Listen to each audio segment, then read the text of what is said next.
everyone. Let us start our today's session with a short, quick meditation. Sit back comfortably.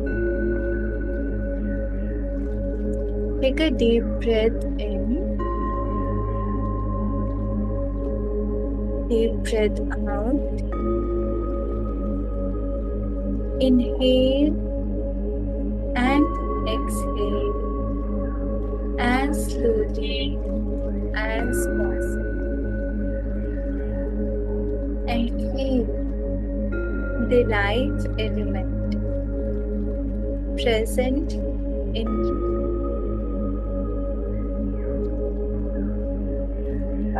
Feel the light element present inside you. Focus on your breath. As you exhale, keep aside all your tiredness, all your sadness or negativity or anything opposite to positivity. Keep aside this baggage and let it go. As you inhale, take a deep breath in and with full of gratitude in your heart, say, "Thank you, God. Thank you for this wonderful day. Thank you for this present moment. Thank you for the Now concentrate on this moment and say, you have everything you require in the now. See how fortunate you are and appreciate yourself. Be grateful to God.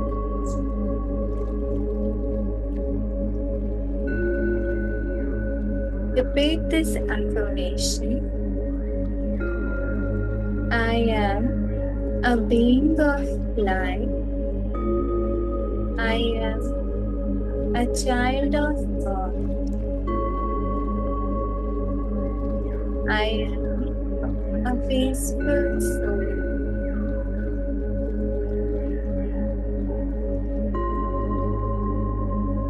I am loving and loving.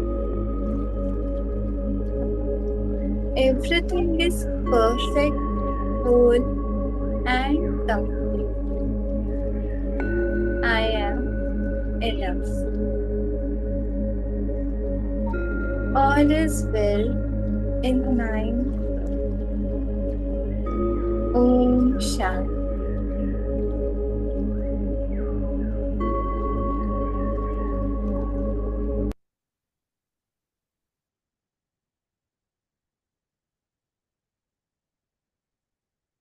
Let's start our session. Let me share the screen with you.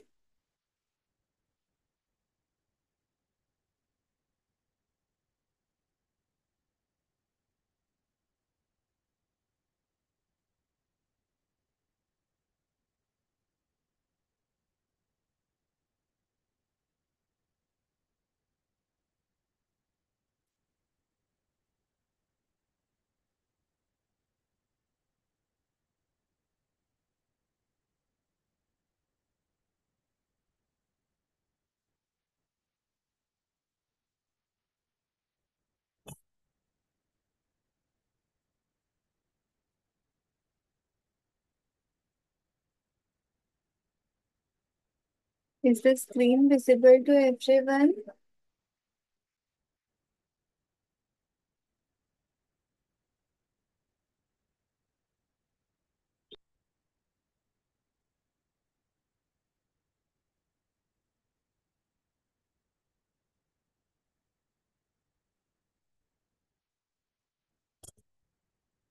Why should we become addicted to another person? Last day we were talking about enlightened relationship, and we talked about how we in the unenlightened state have deep-seated state of fear, need, lack, and incompleteness. And when we enter into a relationship for a temporary basis, we feel all this gets dissolved. And slowly we start being addicted to another person. This addiction on a spiritual level is that we can say we want to end the duality because we are a man or a woman on the physical level. So that's the main reason behind addiction. We will start from here in this session. On the psychological level, we have seen the physical level, now we will see the psychological level. On the psychological level, the sense of lack and incompleteness is, if anything, even greater than on the physical level. Now, author is saying when we feel incomplete on the physical level, there is state of longing, but on the psychological level, the state of longing, lack, and incompleteness is even greater than the physical level. As long as you are identified with the mind, you have an externally derived state of self. That is to say, you get your sense of who you are from things that ultimately have nothing to do with who you are. Your social role, possessions, external appearance, successes, and failures, belief systems, and so on. इस book की starting से ही हम क्या देख रहे हैं कि हम बहुत ज्यादा आइडेंटिफाइड है अपने माइंड के साथ। और जब हम माइंड के साथ में आइडेंटिफाइड होते हैं तो जो हमारी जो सेल्फ होती है उसको उसकी स्टेट को हम डिराइव करते हैं और एक्सटर्नल लेवल, मतलब हम एक्सटर्नली कैसे हैं, हमारा रोल कैसा है सोसाइटी में, हमारी पोजीशन क्या है, हमारे पास क्या क्या है, हमारे पोजेशंस क्या है, हमारे appearance, success, failures, belief systems. तो ये जो एक्सटर्नल बेसिस में चीजें होती हैं, हम उस हिसाब से ही अपने आप को आंकना शुरू कर देते हैं जब हम माइंड के साथ आइडेंटिफाइड होते हैं। This false mind self, the ego, feels vulnerable, insecure, and is always seeking new things to identify with, to give it a feeling that it exists. But nothing is ever enough to give it lasting fulfillment. Its fear remains, its sense of lack and neediness remains. तो author बता रहे हैं कि ये जो external level पे चीजें जो है इनको हम अक्वायर करते हैं, तो ये जो हमारी फीलिंग होती है ना कि हाँ हम एग्जिस्ट करते हैं, हम इम्पोर्टेंट है, हम हैप्पी है, अगर हम एक्सटर्नली बेस्ड रखेंगे उन चीजों को तो क्या होगा, हमारी जो फुलफिलमेंट वाली फीलिंग है वो लॉन्ग लास्टिंग नहीं, और जो फेयर रहेगा, लैक और इनकम्प्लीटनेस वाली फीलिंग रहेगी वो फिर भी प्रेजेंट रहेगी। लैक और नीडीनेस फिर भी रहेगी क्योंकि हम और न्यू न्यू चीजें देखेंगे। हमने कुछ पजेस किया, हमें टेम्पररी लेवल पे हैप्पीनेस हुई, उसके बाद में हमें ज्यादा लॉन्ग लास्टिंग हैप्पीनेस नहीं हुई, फिर हम सोचेंगे, हम दूसरी चीजें ढूंढेंगे कि हाँ अब मुझे ये मिल जाए तो भी मैं हैप्पी हो जाऊं। तो ये हैप्पीनेस और फुलफिलमेंट वाली स्टेट को हम पोस्टपोन करते हैं और उसको अब किसी एक्सटर्नल चीजों के ऊपर डिपेंडेंट बना देते हैं। But then the special relationship comes along. It seems to be the answer to all the ego's problems and to meet all its needs. At least, this is how it appears at first. अभी author जैसे हम enlightened relationship की बात कर रहे हैं तो इसमें स्पेशली जो रोमांटिक रिलेशनशिप्स होती हैं उनके बारे में वो बता रहे हैं कि ऐसी जब रिलेशनशिप हमारी लाइफ में आती है तो हमें ऐसा लगता है कि हमारी जितनी भी ईगो की प्रॉब्लम है, ईगो हम याद करेंगे कि माइंड जब माइंड के साथ हम खुद को आइडेंटिफाई करते हैं तब ईगो वाली स्टेट आती है। तो ईगो की जितनी प्रॉब्लम्स है, जितनी नीड्स है, हमें शुरू शुरू में ऐसे लगता है कि इस रिलेशनशिप से वो सारी की सारी फुलफिल हो जाएगी। All the other things that you derived your sense of self from before now become relatively insignificant. अब जितनी भी चीजें हमने डिराइव कर रखी हैं पहले, वो हमें इनसिग्निफिकेंट लगने लग जाती है इस रिलेशनशिप के सामने। मतलब कि हमारे लिए रिलेशनशिप बहुत ज्यादा ही इम्पोर्टेंट हो जाता है। काइंड ऑफ प्रायोरिटी बेसिस पे हम इस रिलेशनशिप को रख लेते हैं। You now have a single focal point that replaces them all, gives meaning to your life, and through which you define your identity. The person you are in love. तो अब हमारा सिंगल फोकल पॉइंट क्या हो जाता है? वही relationship, वही person जिसके साथ में हम रिलेशनशिप में हैं। क्योंकि हम सोचते हैं हमारी लाइफ को मीनिंग ही इस रिलेशनशिप में, इस स्पेशल पर्सन की वजह से मिल रही है, और हम अपनी आइडेंटिटी को उसके थ्रू ही डिफाइन करने लग जाते हैं, अपनी आइडेंटिटी को उस पर्सन के ऊपर बेस कर देते हैं। You are no longer a disconnected fragment in an uncaring universe, और सो इट सीम्स, हमें ऐसे लगता है कि इस यूनिवर्स में तो कोई केयरिंग है ही नहीं, और हमें यही पर्सन लगता है कि यही सिर्फ और सिर्फ हमारी केयर करता है। Your world now has a centre beloved one. अब हमारी वर्ल्ड का, हमारी दुनिया का एक ही सेंटर होता है जिसको हम लव करते हैं। The fact that the center is outside you and that therefore you still have an externally derived sense of self does not seem to matter at first. शुरू शुरू में हमें ये भी चीज मैटर नहीं करती कि ये जिस पर्सन को हमने अपनी वर्ल्ड का सेंटर माना है, जिसके ऊपर हमने अपनी आइडेंटिटी बेस करी है, ये भी तो एक्सटर्नल ही है। What matters is that the underlying feelings of incompleteness, of fear, lack, and unfulfillment, so characteristic of the egoic state, are no longer there or are they? क्या मैटर करता है? जो हमारी फीलिंग्स होती है इनकम्प्लीटनेस, जैसे हमने शुरू में भी देखा कि हम माइंड से इतने ज्यादा आइडेंटिफाइड रहते हैं कि हमारे अंदर में जो भी फीलिंग्स होती है, लैक और नीडीनेस, अनफुलफिलमेंट वाली चीजें जो हम शुरू में चीजों में ढूंढते हैं, पोजेशंस में ढूंढते हैं, वो जो अ, हम एक्सटर्नली ढूंढने लग जाते हैं अपनी लाइफ को कंप्लीट करने की वजह से, इसलिए हमने कभी भी वो कंप्लीटनेस और फुलफिलमेंट वाली स्टेट लॉन्ग लास्टिंग नहीं मिलेगी। और जब हमें ये पर्सन मिलता है तो हमें ऐसे लगता है कि जितनी भी और चीजें हैं उन सब को रिप्लेस करके यही पर्सन सबसे ज्यादा इम्पोर्टेंट है। और इस पर्सन के साथ जब रिलेशनशिप में आते हैं तो शुरू शुरू में हमें ये सारी जो अपनी अंडरलाइन फीलिंग्स है, वो हमें लगता है कि ये कुछ है ही नहीं, हमारे अंदर में कोई लैक नहीं, क्योंकि हमारे पास में, हमारी लाइफ में ये पर्सन है, इसलिए हमारी लाइफ पूरी कंप्लीट है। Have they dissolved or they do or do they continue to exist under little happy surface reality?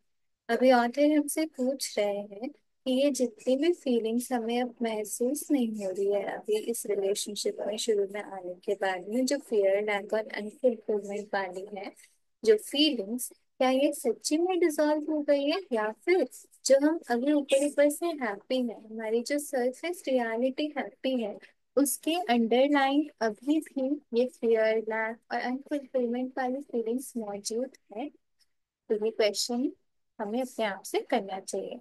If in your relationships you experience both love and the opposite of love, attack, emotional violence, and so on, then it is likely that you are confusing ego attachment and addictive clinging with love.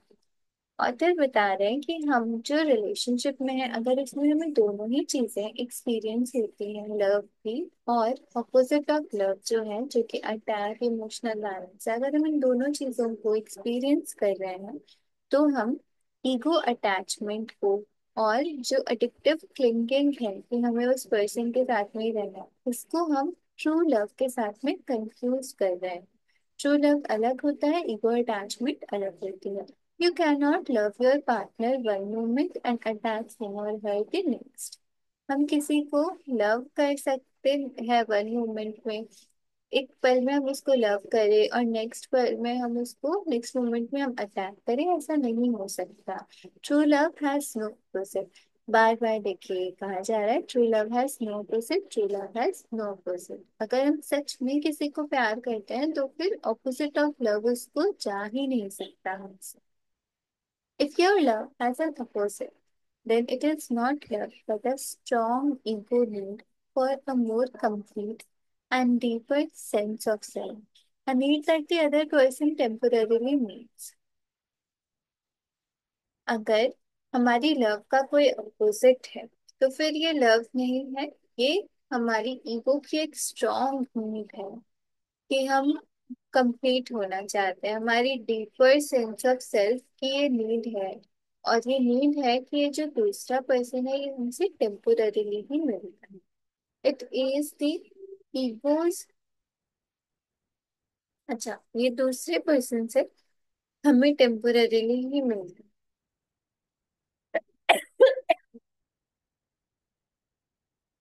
जो हमारी needs है, ego की जो needs है, दूसरा person उसको temporarily कभी कभी ही फुलफिल करता है। मतलब दूसरे पर्सन से हमें जो कंप्लीटनेस है, हमारी सेल्फ को जो एक वैल्यू मिलती है, वो हमें कभी कभी ही मिल पाती है दूसरे पर्सन से। तो ये ईगो की नीड है। It is the ego substitute for celebration and for a short time it almost does in life celebration. तो ये अ, हमारी ईगो की सब्स्टिट्यूट है सेल्वेशन के लिए। मतलब सेल्वेशन क्या होता है? निर्वाण, एकदम एनलाइटेंड स्टेट। तो उस एनलाइटेंड स्टेट को पाने के लिए, उस एनलाइटेंड स्टेट को पाने की जगह उसको सब्स्टिट्यूट किससे कर दिया? इस रिलेशनशिप से सब्स्टिट्यूट कर दिया हमारी ईगो ने। एक शॉर्ट, तो सच में लगता है कि ये salvation ही।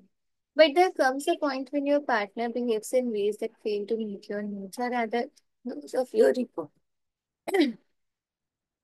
अभी ऑथर बता रहे हैं कि कुछ पॉइंट आता है लाइफ में जबकि हमारा जो पार्टनर है जिसके साथ हम रिलेशनशिप में है, वो इस तरह बिहेव करता है कि हमारी जो नीड्स है इसको मीट करने में वो फेल हो जाता है। अब ये हमारी नीड्स है, ये नीड्स क्या हमारी सच में हमारी नीड्स है या फिर हमारी ईगो की नीड्स है, ये हमें पता लगाना है। The feelings of fear, pain, and love that are an intrinsic part of egoic consciousness but had been covered up by the love relationship now resurface। मतलब जो हमें रिलेशनशिप में शुरुआत में फील हो रहा था कि हमारे अंदर का जो भी फियर है, अनफुलफिलमेंट है, पेन है, लैक है, नीड्स है, जो भी चीजें थी, जो भी फीलिंग्स थी, शुरू शुरू में हमें रिलेशनशिप में ऐसे लगता है कि ये सब कुछ भी नहीं है, सब कुछ हैप्पी हैप्पी है। तो ऑथर ने बोला था ना कि खुद से क्वेश्चन करो कि वो फीलिंग्स सच में डिसॉल्व हो गई है या फिर वो अभी भी अंडरलाइंग है इस हैप्पी सरफेस रियलिटी के। तो अगर वो ट्रू लव नहीं है, ईगो की नीड फुलफिलमेंट हो रही थी और बीच में पार्टनर ने ऐसे बिहेव किया कि ईगो की नीड फुलफिल नहीं हो पा रही है, तो फिर जो फीलिंग्स ऑफ फियर, पेन और लैक जो अभी हमें नहीं फील हो रहा था शुरू शुरू में, वो फिर हमें फील होना शुरू हो जाएगा। तो अब वो रीसर्फेस करेगा, वापस से वो फियर, पेन, लैक आने लगेगा। Just as with every other addiction, you are on a high when the drug is available, but invariably there comes a time when the drug no longer works for you। और फिर इसको compare कर रहे हैं, कोई drug का addiction है। जब ड्रग अवेलेबल होता है तो हम हाई में रहते हैं, और जब वो ड्रग अवेलेबल नहीं होता है कुछ टाइम के बाद तो वो ड्रग हमारे ऊपर असर करना ही बंद हो जाता है। सेम उस रिलेशनशिप के लिए भी होता है कि कुछ टाइम बाद हमें वो सेम फीलिंग्स फील नहीं हो पाती। अगर वो ट्रू लव है तो ऐसा नहीं होगा, because true love has no opposite. When those painful feelings reappear, you feel them even more strongly than before, and what is more, you now perceive your partner as the cause of those feelings। अब क्या होता है, जो हमारी feelings थी ना, fear, pen, black वाली, जो भी उभर के वापस आने लगती है क्योंकि ईगो की नीड्स फुलफिल नहीं हुई है। तो जो पेन हमें फील हो रहा है, वापस से रिअपेयर हो रहा है, वो हमारे अंदर का ही पेन। तो अभी वो और ज्यादा स्ट्रांगली आने लगा है। तो इससे ज्यादा क्या हो रहा है कि ये जो पेनफुल फीलिंग्स है इसके लिए हम ब्लेम कर रहे हैं अपने ही पार्टनर को कि यही हमारी इन फीलिंग्स का कॉज है। बट एक्चुअली क्या होता है कि वो फीलिंग्स हमारे अंदर ऑलरेडी प्रेजेंट होती है, तो हम किसी को ब्लेम नहीं कर सकते। This means that you project them outward and attack the other with all the savage violence that is part of your इसका मतलब क्या होगा कि हम अपने पार्टनर को अटैक करने लग जाते हैं, सेवेज वायलेंस, हम उनसे बदला लेना या फिर वायलेंस। वायलेंस मतलब फिजिकली भी नहीं होता, इमोशनली भी होता है। अगर हम किसी के लिए गलत थॉट्स क्रिएट कर रहे हैं, नेगेटिव थॉट्स क्रिएट कर रहे हैं, तो वो अगर उसको रीच करें तो वो भी एक तरह की वायलेंस होगी, क्योंकि हमारी थॉट्स भी रीच करती है सामने वाले के पास में। हमसे हमारे वर्ड से पहले हमारी थॉट्स में जो एनर्जी कैरी कर रखी है वो सब रीच करती है, जैसे कि हमने ग्रीन क्लब में पढ़ रखा है इससे पहले जो कुछ भी। तो अभी ये जो वायलेंस है ये हमारे पेन का ही पार्ट, मतलब हमारे अंदर में ऑलरेडी पेन, मतलब ऑलरेडी पेन और फीलिंग ऑफ लैक ये सब मौजूद था। रिलेशनशिप में नए नए एंटर करे, शुरू में लगा वो डिजॉल्व हो गए, बट एक्चुअली वो हुआ नहीं। काफी सरफेस रियलिटी के अंडरलाइन में वो पेन था। अब कुछ टाइम बाद जब बिहेवियर पार्टनर का हमारी ईगो की नीड्स को फुलफिल नहीं कर पा रहे हैं, तो वो पेन वापस रीसर्फेस करने लगेगा। और इसमें क्या होगा, पेन तो हमारा ही था लेकिन हम अपने पार्टनर को ही उस पेन के लिए ब्लेम करने लगे। और जब ब्लेम करने लगेंगे तो हम अपने पार्टनर को अटैक भी करेंगे। अटैक जैसा कि थॉट्स में भी होता है। दिस अटैक में awaken the partner's own pain and he और शी में काउंटर योर अटैक। अब ये क्या होगा, जब वो पेन जो हमने अटैक करा अपने पार्टनर को, उससे क्या होगा कि पार्टनर के अंदर में भी ऑलरेडी वो पेन मौजूद है। सबके अंदर में जो भी अपने माइंड के साथ में आइडेंटिफाइड होते हैं, जो कि मोस्टली लोग होते ही, सबके अंदर में वो पेन, वो लैक, इनकम्प्लीटनेस, वो सब कुछ मौजूद रहता है। तो हमारे अंदर का जब पेन जगा तो हमने सामने वाले को अटैक करा, ये ब्लेम करके कि वही हमारे पेन का रीजन था। इस वजह से क्या होगा, जो पार्टनर है उसके अंदर में भी ऑलरेडी पेन मौजूद है, वो भी अवेकन हो गया। और फिर पार्टनर भी काउंटर करने लगा उस attack. And this one the ego is still that its attack or its attempts at manipulation will be sufficient punishment to induce your partner to change their behavior, or so that it can use them again as a cover up for you। अब इस point में भी जो हमारी इनको है वो unconsciously यही होप करती है कि ये जो हम अटैक कर रहे हैं, जो भी अटेम्प्ट्स है मैनिपुलेट करने के, यही सफिशिएंट पनिशमेंट है हमारे पार्टनर के लिए। ईगो ऐसा क्यों कर रही है पनिश, क्योंकि ईगो ऐसा सोचती है कि जो हमें पेन महसूस हो रहा है वो पार्टनर की ही वजह से है। ठीक है, उसे पनिश करने के लिए हमारे ये जो अटैक्स हो रहे हैं वो सफिशिएंट पनिशमेंट है। और इन पनिशमेंट की वजह से पार्टनर अपने बिहेवियर को चेंज कर लेगा, so that it can use them again as a cover up for your pain। तो जब वो पेन अपने बिहेवियर को पार्टनर चेंज कर लेगा तो फिर जो हमें अभी पेन हुआ, मतलब अभी जो हमें दुख हुआ, दर्द हुआ, तकलीफ हुई, उस चीज को कवर अप, उस पार्टनर का बिहेवियर जब चेंज हो जाएगा तो वो सब चीजें कवर अप हो जाएंगी। Every addiction arises from an unconscious refusal to face and move through your own pain। कोई भी हमारी जो एडिक्शन होती है वो कैसे अराइज होती है, जब हम अनकॉन्शियसली रिफ्यूज कर देते हैं अपने ओन पेन को, फेस नहीं करते, फेस करने से रिफ्यूज कर देते हैं, अपने पेन से हम लोग मूव थ्रू नहीं करते, तभी एडिक्शन अराइज होती है। Every addiction starts with pain and ends with pain. वाह, क्या लिखा है, जो भी एडिक्शन होती है वो पेन से ही स्टार्ट होती है और वो एंड भी पेन के साथ ही होती है। Whatever the substance you are addicted to, alcohol, food, legal or illegal drugs, or a person, you are using something or somebody to cover up your मतलब क्या लाइन से थी है यहाँ पे कि कोई भी सब्सटेंस होता है, चाहे वो अल्कोहल हो, फूड हो, लीगल इलीगल ड्रग्स हो, या फिर कोई पर्सन हो, जैसे कि रिलेशनशिप। अगर हम किसी के साथ एडिक्टेड है तो यहाँ पे लिखा है ना, every addiction starts with pain, मतलब हमारे अंदर में पेन मौजूद है, इस वजह से हम उनके साथ में एडिक्टेड हो रहे हैं। तो हम क्या करते हैं, अपने डेवलप करने के लिए इन चीजों का या फिर पर्सन का यूज करते हैं। That is why after the initial euphoria has passed, there is so much unhappiness, so much pain in intimate relationship।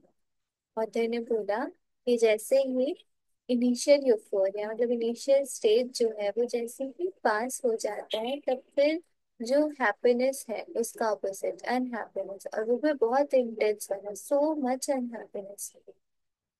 और इंटीमेट रिलेशनशिप्स में बहुत ज्यादा pain, they do not cause pain and unhappiness, पर actual में ये हमें pen और unhappiness नहीं कॉज करते हैं। they bring out the pain and unhappiness that is already in you। मतलब जो हमारे अंदर ऑलरेडी पेन और अनहैप्पीनेस मौजूद है, उसको ही ब्रिंग आउट कर रहे हैं, उसी को दिखा रहे हैं। इसीलिए अपने पेन के लिए, अपने अनहैप्पीनेस के लिए, अपनी फीलिंग्स के लिए किसी को कभी ब्लेम नहीं करना, किसी को जिम्मेदार नहीं ठहराना। वो हमारे अंदर में अभी दिख रहा है, वो ब्रिंग आउट किया गया है। एवरी एडिक्शन डज दैट, हर एक एडिक्शन यही करता है। Every addiction reaches a point where it does not work for you anymore, and then you feel the pain more intensely than ever. मतलब जब भी हम एडिक्टेड होते हैं तो कुछ टाइम के लिए तो हमें अच्छा फील होता है, क्योंकि वो पेन हमें लगता है सडनली वो डिसॉल्व हो गया है, और ये जो पर्सन है, ये जो भी चीज है, इसकी ही वजह से हमें इतनी ज्यादा खुशी मिल रही है, हमारे अंदर का सारा दुख दर्द खत्म होता है।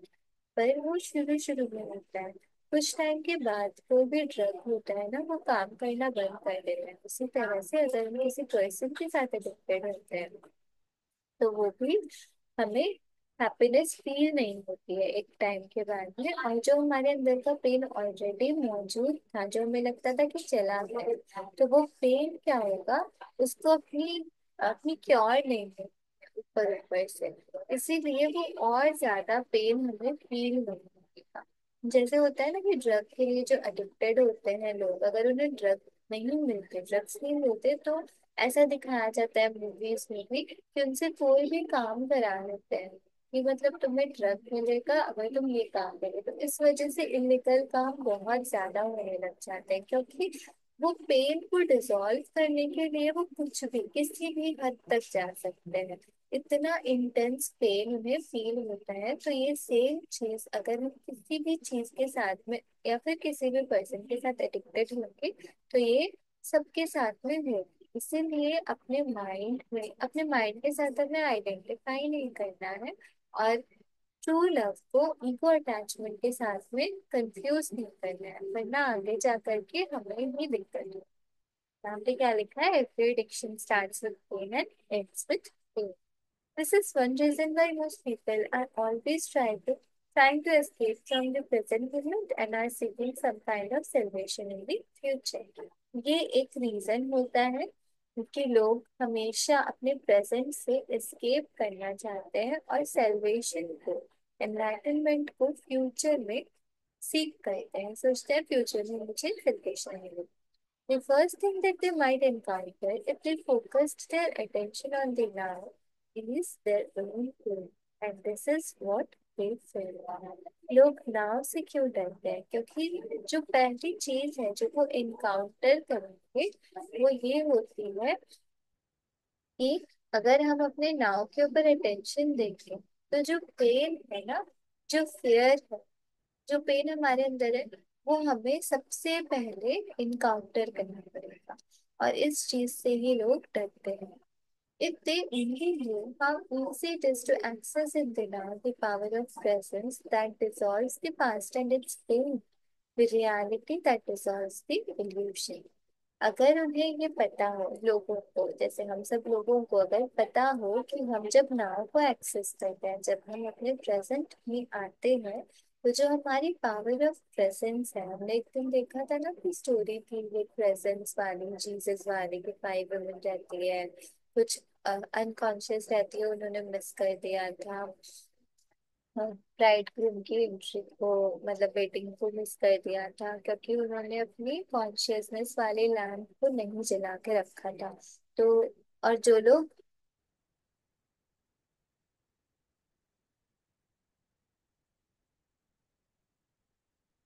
और जो लोग कॉन्शियस थी, उन्होंने वो मिस नहीं किया था। तो उसी तरह से जो नाव होता है, उसको एक्सेस करने से हमारी पावर ऑफ प्रेजेंस की वजह से क्या हो जाता है, प्रेजेंस में हमारी इतनी पावर होती है कि पास्ट को वो डिसॉल्व कर देता है, और पास्ट में जो पेन मिला था उसको भी वो डिसॉल्व कर देता है। The reality that dissolves the evolution, now की वो रियलिटी है जो कि एक इल्यूशन को डिसॉल्व कर सकता है। और ये इल्यूशन क्या है कि हमें सेल्वेशन फ्यूचर में मिलेगी। हम पास्ट और फ्यूचर में ड्वेल करते हैं, इस इल्यूशन को डिसॉल्व करने के लिए हमें नाव में ही आना होगा। If they only knew how close they are to their own reality, how close to God. लोग नाव में कब आएंगे, जब उन्हें समझ आएगा, जब उन्हें पावर ऑफ प्रेजेंस पता चलेगी, और जब वो नाव में आएंगे तभी उन्हें अपनी रियलिटी और अपनी जो क्लोजनेस है गॉड के साथ में वो पता चलेगी, तभी वो नाव में आना चाहेंगे। Avoidance of relationships is an attempt, in an attempt to avoid pain is not the answer either। Relationships को अवॉइड करना, avoidance of relationships in an attempt to avoid pain is not the answer either। मतलब कि pen को avoid करने के लिए relationships को भी अवॉइड करना, कि मतलब रिलेशनशिप्स में जैसे अभी जो भी हमने सुना, अगर माइंड में आ रहा होगा हमारे कि रिलेशनशिप में जाने के बाद में, इनिशियल स्टेज के बाद में तो फिर पेन ही होना है, तो छोड़ो, रिलेशनशिप में नहीं आना। तो ये वाला भी ऑथर कह रहे हैं कि ये भी कोई आंसर नहीं है, the pain is there anyway. मतलब अगर हम रिलेशनशिप्स को भी अवॉइड करेंगे तभी भी पेन रहेगा ही, क्योंकि पेन तो हमारा शुरू से ही प्रेजेंट है, क्योंकि हम माइंड के साथ में आइडेंटिफाइड है। इसलिए हमें रिलेशनशिप्स को अवॉइड नहीं करना। Three failed relationships in as many years are more likely to force you into awakening than 3 years on a desert island or shut away in your room।